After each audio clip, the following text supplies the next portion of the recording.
According to this, there's a huge underground structure right beneath us. And if my calculations are correct, this is the way in.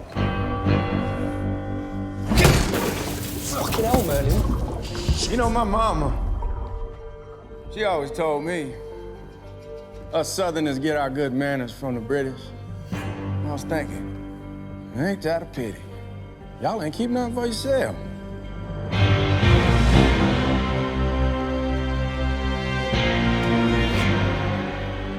Y'all ain't never heard of knocking before you enter. Well, actually, we had an invitation, didn't we? Yeah, how did you now? Yeah, it came in the shape of a bottle. We're from the Kingsman tailor shop in London. Maybe you've heard of us. Oh, the Kingsman? Yeah. Huh. That's where y'all got them fine suits and them fancy spectacles y'all got on. Exactly. That's right. God, Kingsman 35, we get Channing Tatum. I love him.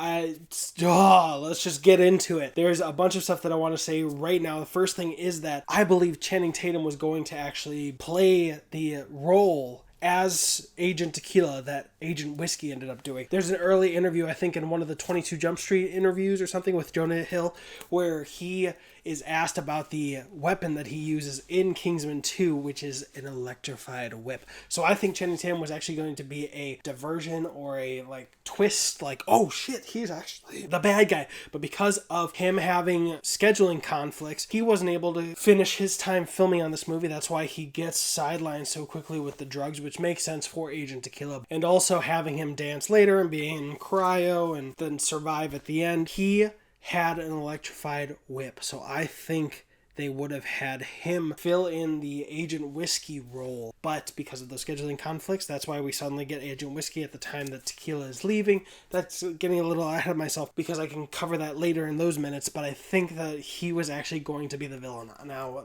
big picture, I'm glad that we'll still have Channing Tatum in the Statesman movie and possibly in Kingsman 3, but that would have been so cool to see Channing Tatum be the surprise villain of the movie. God, I've had so much coffee. But let's get into this movie. I can't actually be sure of this because it's not crystal clear later on to the movie, but it's funny because this might actually be the secret entrance, but they have it surrounded by real whiskey because later they do come through a barrel when they're leaving the Statesman estate. So I like that detail, but I like that they're smart enough, if it is that same exact entrance, that the Statesman is clever enough to actually make it seem legit and real. And then this movie is full of so many.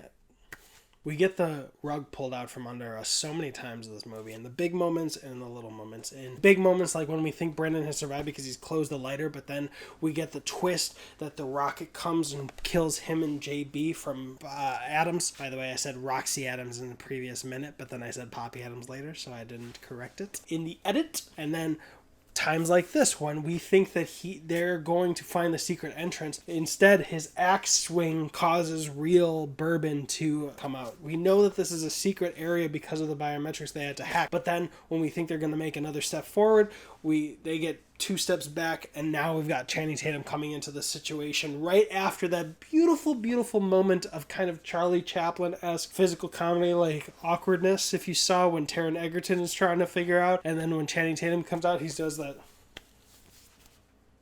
moment. I love it. Love it, love it, love it, love it, love it. Wow, I've had a lot of coffee.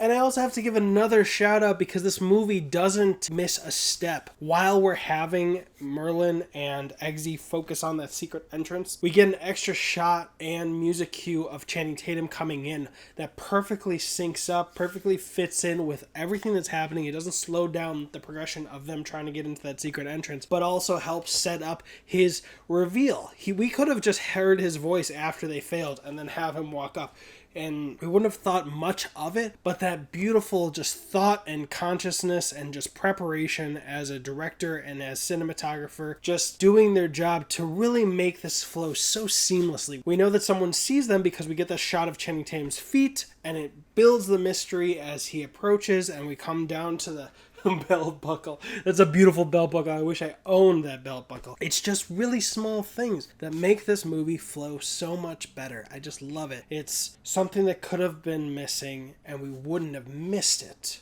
but because it's there, it makes it that much better. Does this make sense? I have so much coffee going through my brains. It's been days since I've had coffee, possibly weeks. And also that little detail of the Channing Tatum spit before his next spit in the next minute. Mwah. Beautiful if they added that. Beautiful if that was already there and they came up with the big spit later, which I'll talk about in that minute. I don't want to fill up this minute too much. I just got to give props to his shirt. Like, even though he's the Kentucky agent, that shirt is, like, did you see those buttons? Those buttons are nice. Anyway, just another good minute getting us closer and closer as the tension ratchets. And let's go into it. And man, it has been so long since I've been doing them. I love getting back into them because I keep forgetting to ask you to give this video a like to feed that YouTube algorithm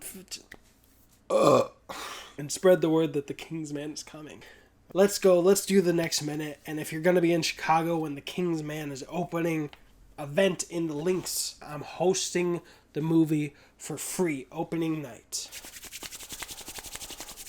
Let's get into this. God, I'm way too high energy. This is embarrassing for both of us.